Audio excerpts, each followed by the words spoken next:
आप सबको नमस्कार। आशा है आप सब उपस्थित हो रहे होंगे इस कार्यक्रम में। कल हमने शीत पित्त के बारे में चर्चा की थी, अर्टिकेरिया के बारे में। आज पानी शरीर में अधिक हो जाए या कम हो जाए तो क्या नुकसान हो सकता है और क्या चिकित्सा होगी, इसके बारे में चर्चा करेंगे। डॉक्टर योगेश महाजन जी उपस्थित हो गए हैं, हरजीत सिंह, वंदना पाठक जी, नवीन चंद्र जोशी जो हमेशा समय पर उपस्थित होते हैं, गिरिराज प्रसाद शर्मा जी, सोनल पटेल जी, विकास चौधरी जी, दैन सुदेश सिंह जी, प्रशांत जी, अदिति त्रिपाठी, रेखा वर्मा, नवीन चंद्र जोशी, मयूरी आदि सभी चिकित्सक समय पर उपस्थित हो गए हैं। मनदीप शुक्ला जी भी उपस्थित हो गए हैं, सुनील रातौरी जी भी उपस्थित हो गए हैं। आइए पहले प्रश्नों को ले लें। डॉक्टर हरजीत सिंह ने पूछा है एक्ने वल्गैरिस का ट्रीटमेंट। ये भी हम कई बार चर्चा इसकी हो चुकी है, इसका एक पूरा लेक्चर भी हो चुका है। आप चाहें तो इसको यूट्यूब में तलाश सकते हैं। एक्ने वल्गैरिस ये कठिन साध्य व्याधि है, कृच्छसाध्य और साध्य व्याधि है, लेकिन अगर नवीन केस है और जल्दी आप ट्रीटमेंट कर दें तो लाभ भी हो जाता है। इसमें संशोधन करना बहुत आवश्यक है। विधिपूर्वक वमन और विरेचन करा दें, उसके पश्चात फिर दवाई दें तो ज़्यादा लाभ प्राप्त होगा। इसमें एक काढ़ा हम देते हैं हमेशा पेशेंट को।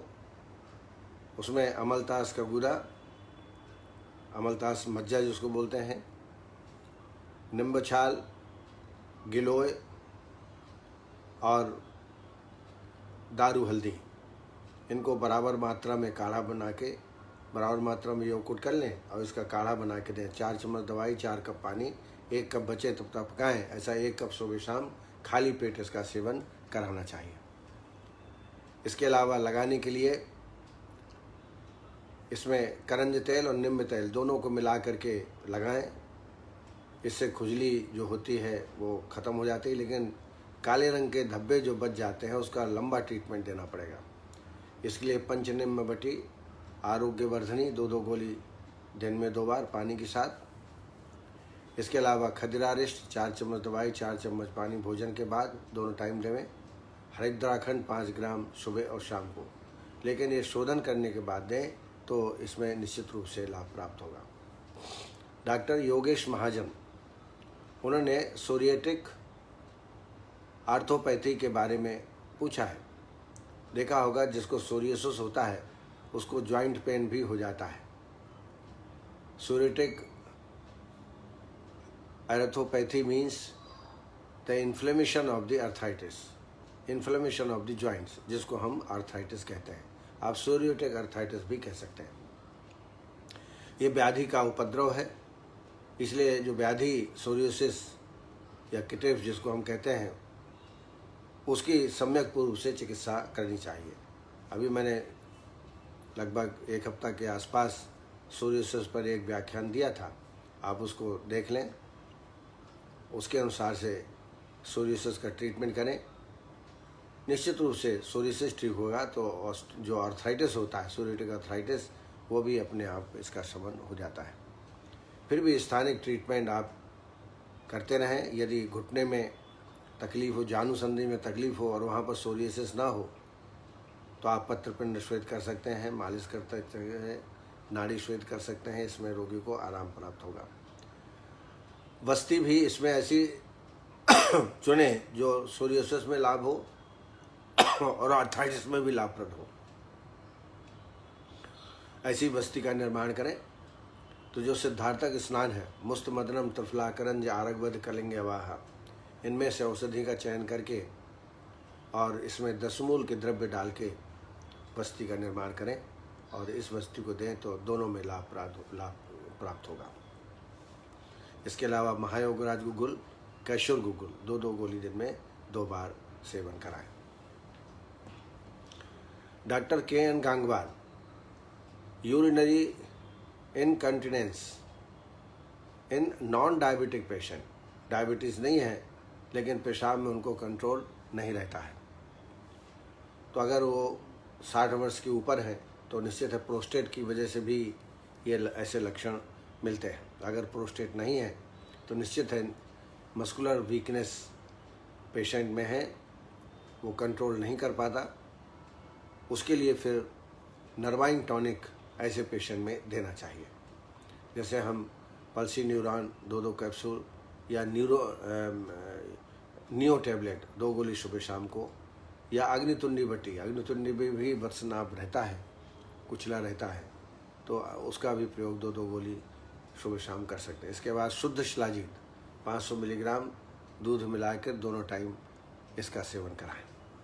तो इस तरीके से आप प्रयोग करेंगे। साथ में कॉन्स्टिपेशन न रहे, क्योंकि अपान वायु की विकृति है, कॉन्स्टिपेशन नहीं रहना चाहिए। अपान वायु को निकालने के लिए आप हिरण्य भ्रष्टहृतकी, कैस्टर ऑयल, अमलता सुगुदा, जो मैं बार बार बताता हूँ, उसको विरेचनार्थ आप प्रयोग में ला सकते हैं। तो निश्चित रूप से अपान वायु नीचे की ओर जाएगी और इनकंटिनेंस जो यूरिन है वो भी ठीक होगा। डॉक्टर शिल्पा मंजुनाथ, इन्होंने हाइपोथायरॉयडिज्म की चिकित्सा के बारे में पूछा है, जो बच्चों में होता है। कई बार बच्चों में भी थायराइड प्रॉब्लम हो जाती है। Thyroid gland does not produce enough thyroid hormones, और जिसकी वजह से हाइपोथायरॉयडिज्म की उत्पत्ति होती है। इसमें पेशेंट को थकावट, ओबेसिटी, कॉन्स्टिपेशन और बच्चे का जो ग्रोथ है वो भी प्रभावित होता है। तो ट्रीटमेंट वही है जो बुजुर्ग बड़ों को करते हैं, डोज का अंतर रहेगा। इसमें जो मैंने योग बताया था आपको, जलकुंभी पत्र तोड़ के सुखा लीजिए, सुखाने के बाद जला दीजिए और इसी कैप्सूलिंग कर लीजिए। बच्चा हो तो 1 कैप्सूल सुबह शाम दीजिए 1000 mg की, और एडल्ट हो तो 2 कैप्सूल आप दे सकते हैं। इसके अलावा सलाज इत्यादि लौह 125 मिलीग्राम, शोथारी लौह 125 मिलीग्राम दिन में 2 बार शहद के साथ देवें। कांचनादि गुल 1 गोली सुबह 1 गोली शाम को लगातार देवें, और साथ में नस्य कर्म कराएं। नस्य कर्म में चूँकि बालक है, 7 वर्ष के नीचे बच्चों को अवपीड़न नस्य नहीं दे सकते, इसलिए वचा तैल या विडंग तैल या अपामार्ग तैल, इससे रोगी में 2-2 बूंद की मात्रा दिन में 2 बार डालें, तो इससे भी बहुत अच्छा लाभ होता है। एडल्ट में तो वमन विरेचन कराना आवश्यक है, लेकिन बच्चों में यह संभव, 10 वर्ष से नीचे हो तो उसको वमन नहीं करा सकते, विरेचन भी नहीं करा सकते। 7 साल के नीचे तक के व्यक्ति को 7 साल के नीचे यदि है तो नस्यकर्म भी नहीं करा सकते, लेकिन नस्य में आप स्नेह नस्य का प्रयोग आप कर सकते हैं। डॉक्टर ओम प्रकाश तिवारी, इन्होंने एक अपना अनुभव शेयर किया है। उन्होंने कहा कि 3 काली मिर्च पीस करके गुड़ के साथ लेने से शीत पित्त में आराम मिल जाता है। उनका ये दावा है कि 3 दिन, 4 दिन, 7 दिन के अंदर लाभ मिल जाता है। तो ये छोटा सा प्रयोग है, आप कर सकते हैं। 3 काली मिर्च पीस करके गुड़ के साथ लेने के लिए इन्होंने बताया है। चलिए ओम प्रकाश तिवारी जी, आपको धन्यवाद। अन्य चिकित्सक भी उनके कोई अनुभव हुआ करें तो ज़रूर शेयर करें, मैं उनको सबके साथ शेयर करूंगा ताकि सबको लाभ प्राप्त हो सके। कुश गौड़, उन्होंने वातज ज्वर के बाद स्वाद तथा गंध न आने की चिकित्सा की है। वातज ज्वर में वे पथुर विषमो वेगः कंठौ परिशोषणम निद्रानाशा क्षवस्तंभो गात्राणाम रोक्षम एवच। ऐसे कोई लक्षण तो नहीं होते कि ज्वर के बाद, हाँ स्वाद तो वैसे ही खराब हो जाता है, कोई भी ज्वर हो तो स्वाद खराब हो जाता है। गंध ना आने की ऐसा कोई सिम्टम हमने कभी प्राप्त नहीं हुआ पेशेंट में, लेकिन स्वाद गड़बड़ हो जाता है। इसलिए कहा है भोजनाग्रे सदापथ्यम लवणाद्रक भक्षण, लवण और अदरक इसका सेवन कराना चाहिए। अष्टांग लवण का सेवन भी कराना चाहिए। दाढ़ी मास्टर चूर्ण भी बहुत ही उपयोगी है, इससे स्वाद बढ़ जाता है। साथ में गंध ज्ञान ना हो तो उसमें फिर नस्य कर्म देना उचित होगा। नस्य कर्म के लिए अवपीड़न के रूप में पिप्पली और अपामार, इसका अवपीड़न नस्य देवे, स्नेह नस्य के रूप में बचा तेल का प्रयोग करें। ऐसा 21 दिन का प्रयोग करें तो निश्चित रूप से गंधक ज्ञान में भी आराम प्राप्त होगा। डॉक्टर आर सिंह चहल, उन्होंने पूछा है क्या भल्लातक हाई बीपी में दे सकते हैं?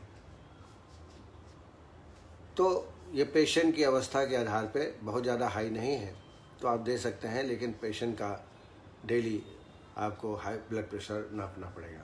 भल्लातक रसायन के दृष्टिकोण से और न्यूरोलॉजिकल डिसऑर्डर्स में भी दे सकते हैं, लेकिन मात्रा 30 मिलीग्राम, 60 मिलीग्राम या 1 ग्राम से ज़्यादा मात्रा नहीं देना चाहिए। और इसके साथ दुग्ध का सेवन कराएं तो एलर्जी होने की कम संभावना रहती है। डॉक्टर लीलाधर साहू, उन्होंने पूछा है एलर्जी मार्कर इम्यूनोग्लोबुलिन ई बढ़ा है, क्या ट्रीटमेंट हो सकता है? इम्यूनोग्लोबुलिन ई बढ़ा है तो क्या ट्रीटमेंट हो सकता है? इसमें जो सिम्टम होते हैं जिसके ये बढ़ा हुआ रहता है उसमें एलर्जिक रिएक्शन होते हैं, जैसे अस्थमा की उत्पत्ति, एटॉपिक डर्मेटाइटिस की उत्पत्ति, ऐसे लक्षण रोगी में प्राप्त होते हैं। तो संबंधित जो डिसीज़ है या संबंधित लक्षण है उसकी चिकित्सा करनी चाहिए। सामान्य रूप से संशोधन जरूर कराएं। संशोधन कराने से जो हमारे दोष हैं, हमारे जो शरीर के दूष्य हैं, वो सब समा अवस्था में आ जाते हैं। तो इसमें वमन, विरेचन और 8 दिन का कोर्स वस्ती का ये करें, उससे निश्चित रूप से इसमें आराम होगा। और मान लीजिए अस्थमा हो गया तो अस्थमा से संबंधित ट्रीटमेंट करना पड़ेगा, एटॉपिक डर्मेटाइटिस है तो उसका ट्रीटमेंट करना पड़ेगा। तो लक्षण के अनुसार से चिकित्सा करें, लेकिन शोधन जब कर लेंगे, शोधन करने से इम्यूनोग्लोबुलिन जो ई बढ़ा है वो कंट्रोल में आ सकता है। डॉक्टर दुर्गेश मिश्रा, उन्होंने मल्टीपल मायोलोमा के ट्रीटमेंट के बारे में पूछा है। ये नेपाल में प्रैक्टिस करते हैं, रहते इंडिया में हैं, बहुत मेहनती इंसान है। रोज़ाना हर दूसरे तीसरे दिन नेपाल जाते हैं, 2 दिन वहाँ रुकते हैं और वहाँ चिकित्सा करते हैं। ये एक प्रकार का जो मल्टीपल मायोलोमा है, ये एक प्लाज्मा सेल्स का कैंसर है। It is a cancer of plasma cells. Plasma cells help us to fight infection. Plasma cell जो हैं, जो इन्फेक्शन होता है उससे फाइट करते हैं, ये वैदिक क्षमत्व को बढ़ाने वाले होते हैं। बाई मेकिंग एंटीबॉडीज़ का निर्माण करते हैं। और यदि ये मायोलोमा हो जाए, मल्टीपल मायोलोमा हो जाए, तो इसके कारण जो शरीर में बोन है, हड्डियां हैं, इम्यून सिस्टम है, किडनी, आरबीसी, ये सब के सब डैमेज हो जाते हैं। तो ये एक तरीके से असाध्य व्याधि है, लेकिन पेशेंट आता है और कहता नहीं यार ट्रीटमेंट लेना ही है, तो आपको ट्रीटमेंट देना चाहिए। वैसे सामान्यतः जो एलोपैथिक में ट्रीटमेंट दिया जाता है वो मेडिकेशन है, कीमोथेरेपी है, कॉर्टिकोस्टेरॉइड है और स्टेम सेल्स ट्रांसप्लांटेशन, ये वहाँ की चिकित्सा है। हम अपने चिकित्सा के अंतर्गत इसमें स्वर्ण सूर्यशेखर रस 60 मिलीग्राम, मुक्तापुराल पंचामृत 60 मिलीग्राम और शुद्ध काशीस 125 मिलीग्राम, ऐसी एक मात्रा दिन में 2 या 3 मात्रा शहद के साथ देवें। इसमें गुड़ुची सुरस का बड़ा महत्व है। गुड़ुची सुरस 1 चम्मच शहद मिला करके इसका सेवन करें, या आप घृत को गुड़ुची सुरस से सिद्ध कर लें। 1 भाग घृत माने 100 ग्राम यदि घृत है तो 400 ml गुड़ुची सुरस डाल करके धीरे धीरे पकाएं जब घृत शेष रहे तब तक। और ये घृत से आभ्यंतर स्नेहपान करा के और फिर त्रिव्रत और आमल की सुरस के साथ विरेचन करा दें। गुड़ुची सुरस क्षीर साहितम माहिषम घृतम सा पिबेत त्रिवताम सिद्धो रसेन आमल कसतो रसेन आमल विरिक्त मधुर प्राय भजे पित्ताहि लाभम। तो इस तरीके से शोधन करा दें और गिलोय सुरस का रोजाना 1 चम्मच सुबह और 1 चम्मच शाम को शहद के साथ सेवन कराएं, इससे अत्यंत लाभ होता है। इसके अलावा आरोग्यवर्धनी 2 गोली दिन में 2 बार सेवन करें। इसके अलावा हीरक भस्म का भी प्रयोग कर सकते हैं। हीरक भस्म, किसी ने पूछा था कि कैंसर में जो आपने बताया उसकी मात्रा क्या है, तो नोट कर लीजिए। हीरक भस्म 400 मिलीग्राम,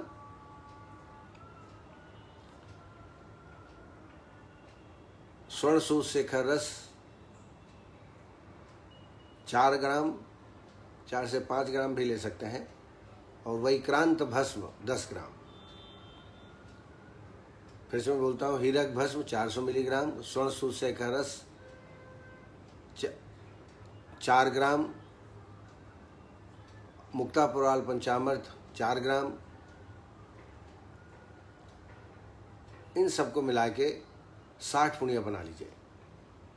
वैक्रांत भस्म 10 ग्राम, इन सबको मिला के 60 पुड़िया बना लीजिए। एक पुड़िया सुबह शाम को च्यवनप्राश के साथ इसका सेवन करें, और साथ साथ में गुड़ूची सुरस जैसा मैंने बताया उसका प्रयोग करें, तो निश्चित रूप से पेशेंट में लाभ प्राप्त होगा। डॉक्टर, ये आरबीसी को भी डैमेज करता है, मायोलोमा जो है आरबीसी को भी डैमेज करता है, तो आरबीसी बढ़ाने के लिए भी आपको औषधियाँ लेना चाहिए, जैसे अब्रलो 2 गोली सुबह शाम को, द्राक्षासो लोहासो 2-2 चम्मच, 4 चम्मच पानी भोजन के बाद दोनों टाइम लेना चाहिए। तो इस तरीके से कुछ प्रश्न जो आए थे मेरे सामने, मैंने उनका उत्तर दिया। हमारे डॉक्टर राकेश सिंघल हैं, जो कि बरेली में प्रैक्टिस करते हैं, प्योर आयुर्वेद और पंचकर्म की प्रैक्टिस करते हैं।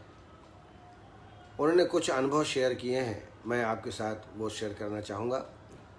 अभी कल या परसों मैंने फाइमोसिस के बारे में चर्चा की थी, किसी ने चिकित्सा के बारे में पूछा था, मैंने उनको चिकित्सा अपने हिसाब से बताई। राकेश जी ने फाइमोसिस के लिए एक प्रैक्टिकल चिकित्सा जो वो करते हैं और उसमें 100% लाभ होता है, ऐसा उनका मानना है। मैं ये शेयर करना चाहता हूँ ताकि आप भी इसका प्रयोग कर सकें। स्थानिक लगाने के लिए फाइमोसिस जब हो जाता है तो जो ग्लैंड्स ऑफ पेनिस है उसमें स्किन ढक लेती है और मूत्र प्रवृत्ति में भी तकलीफ होती है। ऐसी अवस्था में उन्होंने कहा कि टंकण भस्म, शुद्ध गैरिक और शुद्ध गंधक बराबर मात्रा में ले लें और जात्यादि तैल मिला करके लेप तैयार करें। अगर एक डोज देना है, एक बार लगाना है, तो टंकण 250 मिलीग्राम, शुद्ध गैरिक 250 मिलीग्राम, गंधक 250 मिलीग्राम और जात्यादि तैल लगभग 10 से 20 ml इसमें अच्छी तरह मिला लें और इसको दिन में 2 बार लगाएं। इसके लगाने से जो कड़ापन है, जो ग्लैंड्स ऑफ पेनिस ढका हुआ है, वो धीरे धीरे खुलना चालू हो जाता है, ऐसा उनका दावा है। तो ये प्रयोग आप कर सकते हैं। टंकण, शुद्ध गैरिक और शुद्ध गंधक, जात्यादि तैल से लेप लगाना है। खाने के लिए भी दवाई उन्हें बताई है जो वो देते हैं।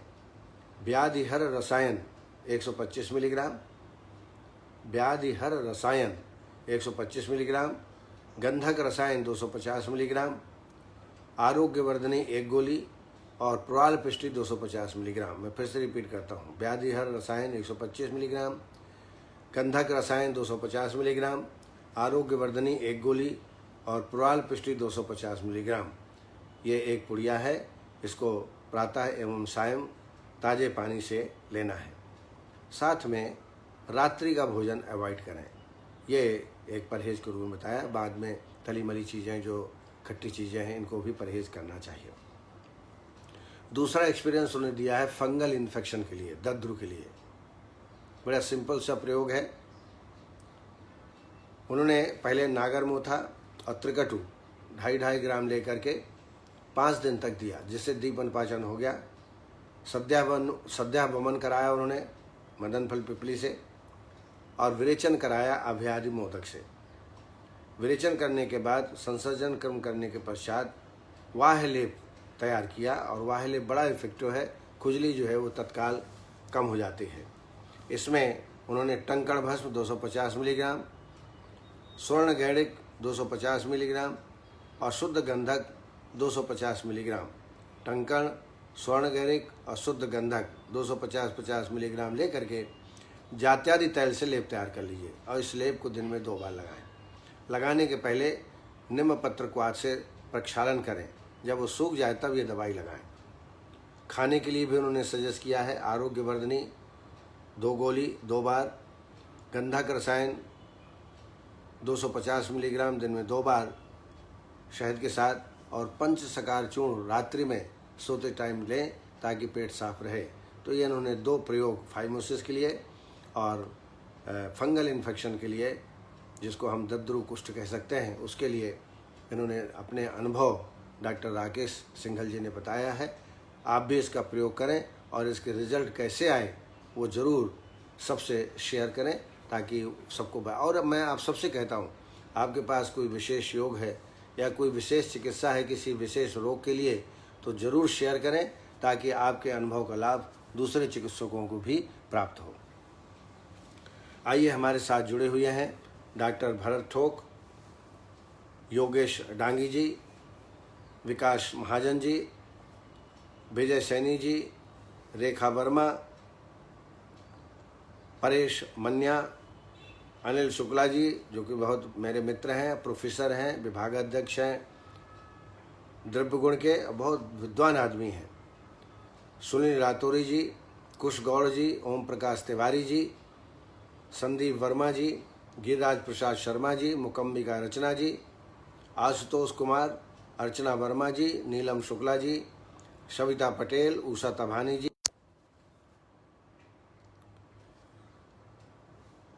डॉक्टर सुनील रातौरी, मुकेश गौड़, ओम प्रकाश तिवारी, संदीप वर्मा, गिरिराज प्रसाद शर्मा, मुकम्बिका रचना, आशुतोष कुमार, अर्चना वर्मा, नीलम शुक्ला जी। अर्चना वर्मा भी हमेशा क्वारीज करती रहती हैं, एक एक प्रश्न पूछते पूछते वो कई प्रश्न पूछ लेती हैं। Savita Patel, Usha Tabhani, Pramod ji, Pramod Kataria ji, Vineshwari Srivastava, Anand Ayurved, Durgesh Mishra ji, Arun Sharma ji, Bhanu Pratap Singh, Aditya Tripathi, Shailendra Thakur ji, Tripti ji Singhal ji, Manish Khare, Madhav Mishra, doctor Reena Sharma, doctor Shilpa Palaskar, doctor Gaurav Pardhi, doctor Mandeep Shukla ji, Rajesh Pal ji और सम्माननीय वंदना पाठक जी, संध्या पांडे जी, नीलस निगम, आर के सिंघल जी और ज्योतिबाला डामो। ये चिकित्सक निरंतर इस कार्यक्रम से जुड़े हुए हैं और लाभान्वित हो रहे हैं। अब आइए, आज से हम इलेक्ट्रोलाइट्स बैलेंस, उनके कारण बहुत सारी बीमारियां होती हैं, जैसे सोडियम है, पोटेशियम है, मैग्नीशियम है, कैल्शियम है, क्लोराइड है, फास्फोरेट है, ऐसे तमाम प्रकार के इलेक्ट्रोलाइट्स उनके बारे में चर्चा करेंगे। आज हम चर्चा करते हैं water excess and depletion in human body. मात्रा से अधिक जल यदि शरीर के अंदर हो तो वह भी नुकसानदेह होता है, और जल की मात्रा यदि शरीर में कम हो वह भी नुकसान देता है। तो इसके बारे में भी हम चर्चा आज करेंगे। जैसा कि आप जानते हैं कि जल ही जीवन है, जल के द्वारा ही मेटाबॉलिज्म, पाचन क्रिया, शरीर का संतुलन, ब्लड में लिक्विडिटी, लिम्फ में लिक्विडिटी, ये सब पानी के कारण ही रहता है। यदि पानी शरीर में कम या ज़्यादा हो जाए, कई लोग बहुत ज़्यादा पानी पीते हैं और उससे भी रोग हो जाते हैं। कई लोग कम पानी पीते हैं या किन्हीं कारणों से वाटर का क्षय हो जाता है, उसकी वजह से भी अनेक भयंकर व्याधियाँ हो सकती हैं। तो इनके बारे में थोड़ा संक्षिप्त जानकारी मैं देना चाहूँगा। कुल शरीर भाग का 70%, यानी हमारा शरीर जितना भार है उसका 70% पानी है, जल है। अब आप सोच सकते हैं 70% जल हमारे शरीर के अंतर्गत है। इनको 2 भागों में विभक्त कर सकते हैं। एक तो इंट्रासेल्युलर फ्लूइड, ये लगभग 26 लीटर हमारे शरीर में रहता है, और दूसरा है एक्स्ट्रा सेल्युलर फ्लूइड। इसके 2 भेद हैं। प्लाज्मा के रूप में करीब 2.5 लीटर प्लाज्मा होता है शरीर में, और इंटरस्टिशियल फ्लूइड 9 लीटर होता है। ये जो है एक्स्ट्रा सेल्युलर फ्लूइड है। तो इस तरीके से हमारे शरीर के अंदर जल की उपस्थिति रहती है। और जल का स्रोत क्या है, कहाँ से हम ग्रहण करते हैं, कहाँ से ये जल आता है? तो मुखमार्ग से, जो हम जल का सेवन करते हैं मुखमार्ग से। आहार का सेवन करते हैं तो उसमें भी जल रहता है। दूसरा, चयापचय जो मेटाबॉलिज्म होता है उससे भी बहुत मात्रा में जल की उत्पत्ति होती है। सामान्य व्यक्ति लगभग एक दिन में 2 लीटर से 2.5 लीटर पानी पी लेता है और इतनी ही आवश्यकता पेशेंट को होती है। और इसका बैलेंस कैसे स्थापित होता है, कहाँ से निष्कासन हो, ज़्यादा मात्रा में ले लिया तो कहाँ से निकलेगा और सामान्यतः कहाँ से जल जो है बाहर निकलता है। तो इसके निष्कासन के 3-4 तरीके हैं। मूत्रवाह संस्थान से किडनी के द्वारा छन छन करके पानी निकलते रहता है अनावश्यक। दूसरा, पुरीस के माध्यम से पानी निकलता है। तीसरा, त्वचा के माध्यम से एवोपरेशन होता रहता है, हमको पता नहीं चलता, लेकिन बहुत मात्रा में पानी जो है त्वचा के माध्यम से बाहर जाता है। लंग्स के द्वारा जो हम श्वास प्रश्वास लेते हैं वो लंग्स के द्वारा भी पानी का क्षय होता है। मूत्र द्वारा लगभग 1500 ml ml जल का निष्कासन प्रतिदिन होता है। पुरीस के द्वारा 100 से 200 ml जल का निष्कासन 24 घंटे में होता है। श्वासवाह संस्थान से लगभग 400 ml जल बाहर निकलता है और त्वचा से एवोपरेशन के रूप में 500 ml से 1000 ml तक पानी बाहर निकलते रहता है। तो हमारे शरीर स्वाभाविक रूप से कंट्रोल करते रहता है। लेकिन फिर भी आज हम चर्चा करेंगे water excess in human body. Water excess in human body, जब ह्यूमन बॉडी में पानी ज़्यादा हो जाए तो क्या हो सकता है। प्रायः शरीर में आवश्यकता से अधिक जल संचय नहीं हो पाता। जल की अधिक मात्रा किडनी के द्वारा शीघ्र ही शरीर से बाहर निकाल दी जाती है। वस्तुतः शरीर में जलाधिक्य का मुख्य कारण है चिकित्सकीय लापरवाही। चिकित्सक की लापरवाही से जल की मात्रा शरीर में बढ़ जाती है। शरीर में जल की अधिक मात्रा के मुख्य निम्न कारण हैं जो कि आपको जानना चाहिए। पहला है इंट्रावेनस के माध्यम से अधिक जलाधान करना, बहुत अधिक मात्रा में सलाइन चढ़ा देना। देहातों में नहीं देखा है, देहातों में कोई भी पेशेंट हो नॉर्मल सलाइन चढ़ा देंगे क्योंकि पैसा उसी से उनको प्राप्त होता है और ये बार बार चढ़ाएंगे, ज़्यादा हो जाएगा तो शरीर को नुकसान भी होता है। दूसरा जो कारण है, गुद मार्ग से आंतर्गत स्वच्छता के लिए अधिक मात्रा में पानी प्रविष्ट कर देना, अधिक मात्रा में पानी गुद मार्ग से प्रविष्ट करना ताकि पेट की साफ सफाई हो जाए उसके लिए, और वो नहीं निकलता तो जल की मात्रा शरीर में अधिक बढ़ जाती है। तीसरा मुख्य कारण है आंतर्गत शल्य क्रिया के लिए सामान्य लवण जल, नॉर्मल सलाइन के स्थान पर केवल जल के प्रयोग करना। नॉर्मल सलाइन प्रयोग करना चाहिए लेकिन वहाँ पर जल का ज़्यादा सेवन करना। चौथा मुख्य कारण है excess secretion of anti diuretic hormones. Anti diuretic hormones का ज़्यादा मात्रा में सिक्रेशन होना, इससे भी मूत्र में इससे भी पानी जो है शरीर में इकट्ठा होते रहता है। इसके लक्षण हैं मुख्य। पहला लक्षण है ड्राउजीनेस। आदमी हमेशा ड्राउजीनेस में रहेगा, काम करने की इच्छा नहीं होगी उसको। दूसरा लक्षण है वीकनेस, कमजोरी। तीसरा कन्वल्जन्स, कभी कभी उसको आक्षेप आते रहते हैं, जिसको कन्वल्जन्स बोलते हैं। और यहाँ तक कि कॉमा की स्थिति भी हो सकती है। इसलिए प्रारंभ से ही रोगी को ध्यान में रखना चाहिए। इसके अलावा वेनस प्रेशर इंक्रीज हो जाता है। दूसरा और एक मुख्य कारण है pitting oedema in back and ankle. Ankle में और बैक प्रदेश में टिपिन ओडिमा, दबाने पर गड्ढा हो जाए सूजन में, तो समझ लीजिए पानी की मात्रा शरीर में ज़्यादा हो गई है। कंजेस्टो कार्डियक फेलवर भी हो सकता है, अचानक जो है आघात होता है, हार्ट अटैक हो सकता है। पल्मोनरी ओडिमा ये भी हो सकता है। तो ये लक्षणों को देख करके, गंभीरता को देख करके तत्काल पेशेंट को ट्रीट करना चाहिए। चिकित्सा के रूप में जल ग्रहण तत्काल बंद कर देना चाहिए। जो जल का ग्रहण करता है वो बहुत ही कम मात्रा में ले, ज़्यादा मात्रा में नहीं ले। मूत्रल औषधियों का प्रयोग, डायूरेटिक औषधियों का प्रयोग करें ताकि अनावश्यक जो शरीर में जमा हो गया है पानी उसको हम बाहर निकाल सकें। इसके अलावा हाइपरटोनिक सॉल्यूशन जल का आईवी द्वारा पेशेंट को तत्काल देना चाहिए, आईवी के द्वारा, ताकि पेशेंट का बैलेंस बना रहे। इसके अलावा जो मूत्रल, डायूरेटिक और परगेटिव मेडिसिन है इसका भी आप सेवन कराएं ताकि अधिक से अधिक मात्रा जल की बाहर निकल सके, जैसे कुटकी, गोक्षुर और पुनर्नवा। कुटकी, गोक्षुर और पुनर्नवा इसका काढ़ा सेवन कराएं खाली पेट में दिन में 2 बार या 3 बार।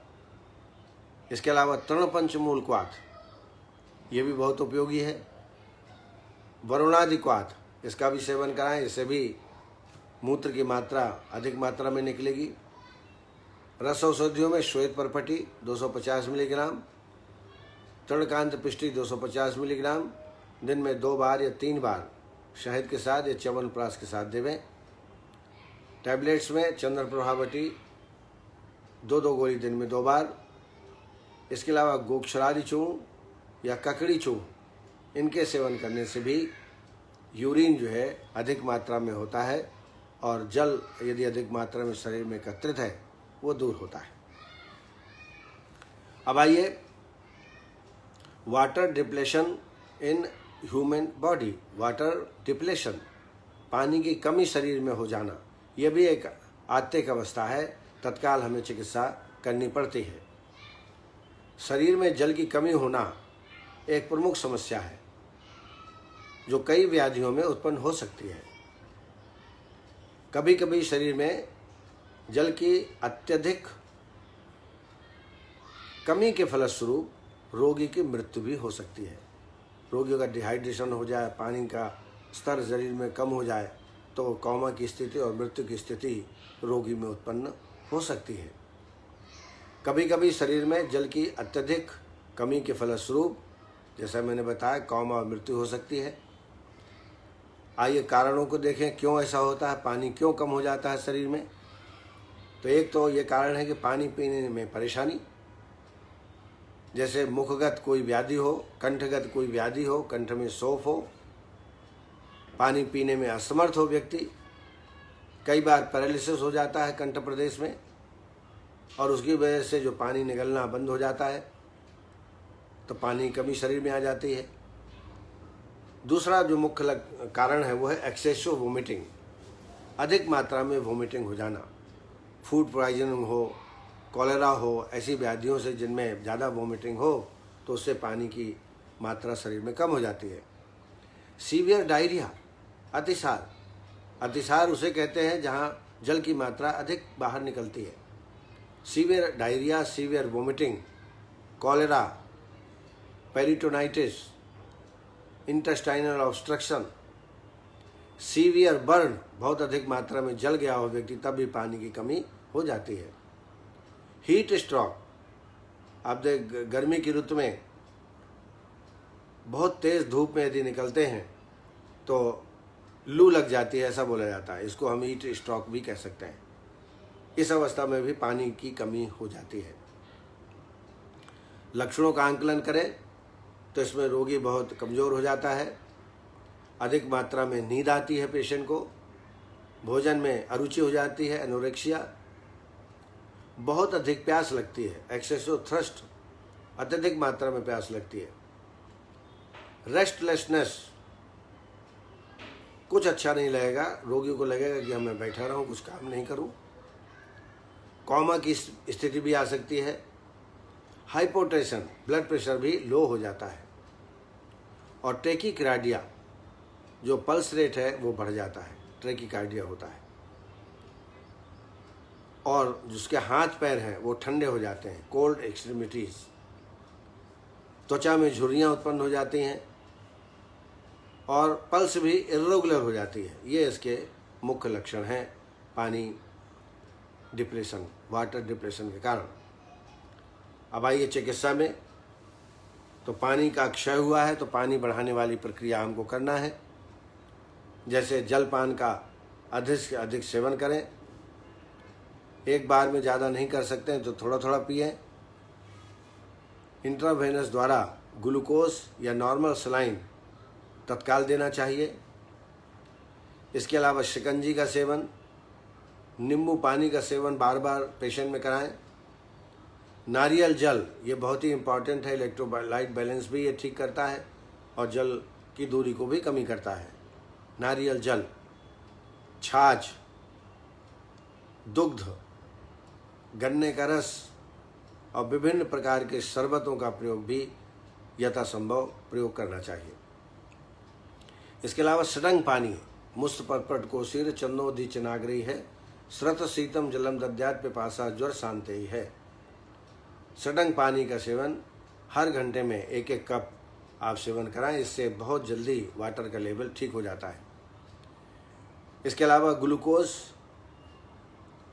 पानी में घोल करके बार बार रोगी को पिलाएं, इससे पेशेंट को निश्चित रूप से आराम प्राप्त होता है। यूरिन की मात्रा बढ़ जाती है और पेशेंट को आराम मिलता है। तो ये ध्यान रखें, पानी बढ़ाने वाली चीज़ें यहाँ पर हमको देना है। इस तरीके से आज वाटर एक्सेस और water depletion in human body इसके बारे में चर्चा करेंगे कि कल से नेक्स्ट हम इसमें जितने इलेक्ट्रोलाइट बैलेंस है, इलेक्ट्रोलाइट चीज़ें हैं जैसे कि sodium, potassium, calcium, magnesium, carbonate, sulphate, phosphate, ये एक निश्चित मात्रा में शरीर में होना चाहिए। अगर इसकी मात्रा कम या ज़्यादा हो जाती है तो आत्तिक अवस्था उत्पन्न हो जाती है। अगले लेक्चर में ये हम चालू करेंगे उसकी चर्चा, इलेक्ट्रोलाइट बैलेंस की चर्चा चालू करेंगे। कल एक आवश्यक वेबिनार है, इसलिए कल अर्थात इतवार को मैं उपस्थित नहीं हो पाऊंगा, इसलिए अग्रिम से मैं क्षमा प्रार्थी हूँ। सोमवार को फिर 4 बजे आपसे मुलाकात होती है। अपने साथियों को बता दें ताकि वो इंतज़ार न करें। परसों 4 बजे फिर आपसे मुलाकात होगी। तब तक के लिए बहुत बहुत धन्यवाद। फिर हम परसों अर्थात सोमवार को 4 बजे आपके सामने उपस्थित होंगे। जय आयुर्वेद।